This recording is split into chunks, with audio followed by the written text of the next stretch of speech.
Kidney की पथरी वाले पेशेंट्स में अक्सर ये बोला जाता है कि उनको ज़्यादा मात्रा में पानी पीना चाहिए ताकि किडनी की पथरी फ्लश आउट हो जाए।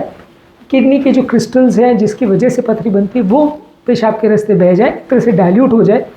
लेकिन इस मामले में कुछ इंपॉर्टेंट चीज़ें हैं जिसके बारे में आपको जानना और समझना ज़रूरी है कि क्या ये पानी हर व्यक्ति की किडनी की पथरी को फ्लश आउट कर सकता है, क्या इसकी कैपेसिटी है, कितना पानी पीना चाहिए, कौन सा पानी पीना चाहिए और पानी पीने के लिए कुछ स्पेसिफिक इंस्ट्रक्शंस हैं या नहीं, उसको भी बात करेंगे। टॉपिक पर जाने से पहले जो लोग हमारे चैनल पर नए हैं उन्हें रिक्वेस्ट करूँगा कि चैनल को सब्सक्राइब करें, वीडियोस को लाइक शेयर करें, फॉलो करें, कमेंट करें, पूरा देखें। नॉर्मली हम लगभग 1.5 से 2 लीटर पानी पीते हैं और हमारा नॉर्मल यूरिन आउटपुट 1200-1300 ml के आसपास होता है। यदि आपको किडनी में पथरी है तो वो पथरी को पेशाब के रास्ते निकालने के लिए आपको ज़्यादा पानी देना पड़ेगा और ये पानी नॉर्मली 3 से 4 लीटर के आसपास पर डे एक्सपेक्टेड रहता है। आप अगर गर्मी का मौसम है या जिस टाइम पे बहुत ज़्यादा अगर पानी का लॉस हो रहा है कोई कारण से तो आप इसको और भी बढ़ा सकते हैं, 4-4.5 लीटर भी कर सकते हैं।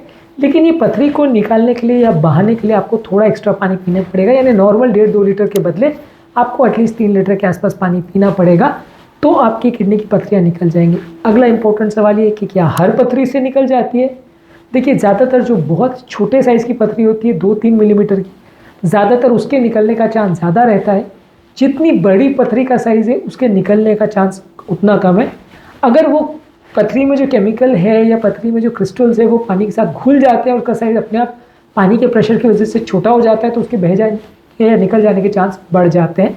लेकिन अगर वो इकट्ठा है, बहुत ज़्यादा हार्ड पथरी है तो निकलने के चांस कम है। तो इसलिए सिर्फ साइज़ ही क्राइटेरिया नहीं है। अगर पथरी अंदर से हार्ड है तो उसके निकलने के चांस कम है। अगर वो सॉफ्ट है और उसके टुकड़े जल्दी जल्दी पानी में अपना आकार बदल लेते हैं या अपने मेन जो पथरी का टुकड़ा उससे अलग छट जाते हैं तो वैसे केसेस में पथरी के पानी के द्वारा निकल जाने के चांसेस ज़्यादा हैं। इसलिए पहले से हर केस में प्रेडिक्ट कर पाना मुश्किल है कि किसको फ़ायदा होगा किसको नहीं। मान के चलिए कि छोटी पथरी वालों को ज़्यादा फ़ायदा होगा, बड़ी पथरी वालों को फ़ायदा नहीं होगा। आप बहुत बड़ी पथरी हो, खासकर स्टैगहॉर्न पथरी हो जहाँ किडनी में ऑलरेडी पानी भरना चालू हो गया है तो वहाँ पे आप बहुत ज़्यादा पानी पिएंगे तो उल्टा नुकसान ही होगा, कुछ फ़ायदा नहीं होगा। वो बड़ी साइज़ की पथरी तो नहीं निकलने वाली। तो वैसे केसेस में फिर आपको ऑपरेशन या सर्जरी या ट्रीटमेंट की ज़रूरत पड़ेगी। पर छोटी पथरियों में आप इसको ज़रूर ट्राई कर सकते हैं क्योंकि ये सबसे आसान तरीका है, ऑलमोस्ट फ्री तरीका है और ये ज़्यादातर काफ़ी केसेस में इफेक्टिव भी होता है। ज़्यादातर व्यक्तियों को अपनी एज के हिसाब से, अपने जेंडर के हिसाब से, अपने हाइट, वेट और एक्टिविटी के हिसाब से फ्लूइड इंटेक को कैलकुलेट करना चाहिए। यदि आप ज़्यादा मेहनत का काम करते हैं, ज़्यादा गर्म वातावरण में रहते हैं तो पानी ज़्यादा मात्रा में पीना चाहिए। यदि आप ठंडे वातावरण में रहते हैं तो पानी थोड़ा कम पी सकते हैं।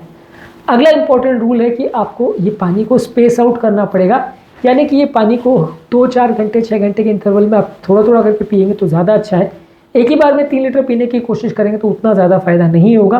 पानी को थोड़ा स्पेस आउट करके पीजिए क्योंकि ऐसा नहीं होने वाला कि एक बार में आपने 3 लीटर पानी पी लिया तो सारा पानी किडनी में एक बार में आ जाएगा और पूरे पथरी को फ्लश कर देगा। ऐसा नहीं होता।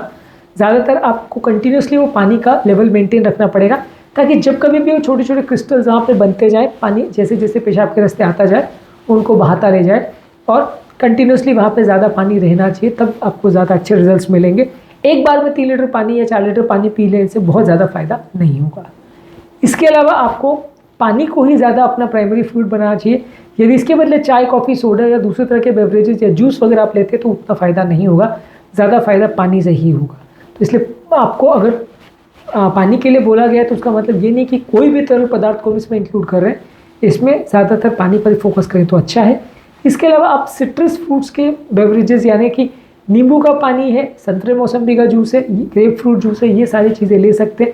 ये कंपैरेटिवली किडनी स्टोन्स के लिए अच्छे हैं क्योंकि इसमें साइट्रेट कंटेंट अच्छा होता है। जितना ज़्यादा साइट्रेट कंटेंट होता है वो किडनी की पथरी को फ्लश आउट करने में मदद करता है। तो वैसे केसेस में आपको साइट्रिक एसिड वाले जूसेस ज़्यादा लेने हैं या नींबू को निचोड़ के आप उसको अपने पानी में रख सकते हैं और उसी को दिन भर पी सकते हैं, वैसा भी कर सकते हैं तो ये ज़्यादा मददगार होगा। इस मामले में आपको चाय, कॉफ़ी को अवॉइड करना चाहिए क्योंकि इसमें जो कैफीन होता है वो किडनी के स्टोन वाले पेशेंट्स के लिए अच्छा नहीं है। इसके अलावा आपको अल्कोहल को भी अवॉइड करना चाहिए। ये भी भले है तो तरल पदार्थ लेकिन ये भी किडनी की पथरी होने के चांसेस को बढ़ाता है, तो ये भी पथरी वाले पेशेंट्स के लिए अच्छा नहीं है। ज़्यादातर आपको ये मॉनिटर करना है कि आप पानी कितना पी रहे हैं। तो ये देखिए कि आपका यूरिन डाइल्यूट हो रहा है कि नहीं।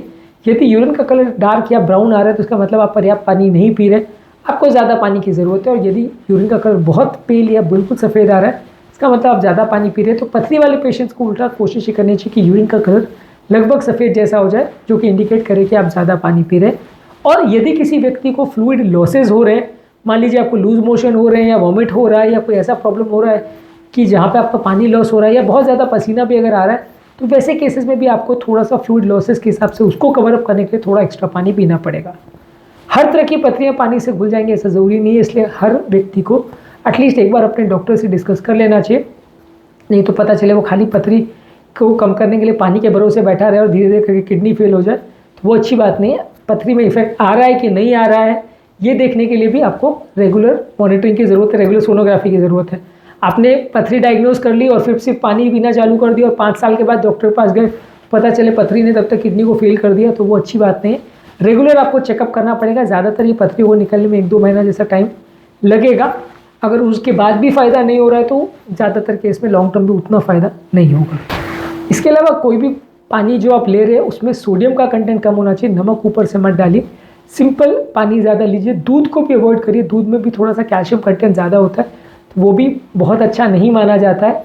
हालांकि देखिए बहुत कम कैल्शियम पीना भी बहुत अच्छा नहीं, ऐसा कोई क्लियर कट स्टडी नहीं है जो शो करती है कि दूध पीने से ही पथरी ज़्यादा होती है। पर एक्सेस कैल्शियम मत लीजिए, बहुत ज़्यादा दूध मत पीजिए। अगर आप दूध नॉर्मली लेते हैं और कैल्शियम की कमी को पूरा करने के लिए दूध ले रहे हैं तो ले सकते हैं, बहुत ज़्यादा या बहुत कम दोनों ही अच्छा नहीं है। इसके अलावा हार्ड वाटर यानी वो पानी जिसमें मिनरल्स वगैरह ज़्यादा होते हैं और जिसमें झाग नहीं बनता उसको हार्ड वाटर बोलते हैं, वो पानी को अवॉइड करिए। इसमें कैल्शियम और मैग्नीशियम ज़्यादा होता है, तो ये पथरी वाले पेशेंट्स के लिए अच्छा नहीं है और उससे पथरी बढ़ने का चांस हो सकता है। इस तरह के पानी को आप अवॉइड करिए। इसके अलावा जब आप एक्सरसाइज ज़्यादा कर रहे हैं तो उस समय भी मॉनिटर करिए। कई बार बहुत ज़्यादा जो लोग एक्सरसाइज करते हैं और जिनको बहुत ज़्यादा पसीना आता है तो वैसे लोग को भी पथरी होने का चांस ज़्यादा हो जाता है, तो वैसे लोग को भी थोड़ा कोशिश करनी चाहिए कि एक्सरसाइज के पहले, दौरान और बाद में ज़्यादा पानी पिए, ताकि जो उनका पसीने की वजह से बॉडी डिहाइड्रेट हो गई है वो जो कमी है वो पूरी हो जाए। इसके अलावा यदि आप कोई सप्लीमेंट्स ले रहे हैं, जैसे कैल्शियम और विटामिन सी के सप्लीमेंट्स ले रहे हैं, तो इसको बहुत ज़्यादा मत लीजिए, क्योंकि कैल्शियम और विटामिन सी के सप्लीमेंट्स बहुत ज़्यादा मात्रा में लेते हैं तो पथरी होने के चांसेस को बढ़ा सकते हैं। तो पानी आपको ज़्यादा लेना है, लेकिन कोई डाइटरी सप्लीमेंट्स वगैरह आप ले रहे हैं तो एक बार पूछ के डिस्कस करके लीजिए, बहुत ज़्यादा मात्रा में इनको मत लीजिए। और आपके खाने में क्या क्या चीज़ों को रखना है, कौन कौन सी चीज़ों को नहीं रखना है, पथरी के लिए कौन सी चीज़ें बेनिफिशियल है, कौन सी नहीं, ये सब चीज़ों को मॉनिटर करने के लिए आप किसी डाइटिशियन का और किडनी के स्पेशलिस्ट का सलाह लेंगे तो ज़्यादा अच्छा है। इसमें आपको मिस्टेक्स होने के चांस कंपैरेटिवली कम रहेंगे। किसी बीमारी में बेटर होता है कि प्रॉपर उस बीमारी के स्पेशलिस्ट से आप के डिस्कस करें और उनके फॉलोअप में रहें तो अच्छा है।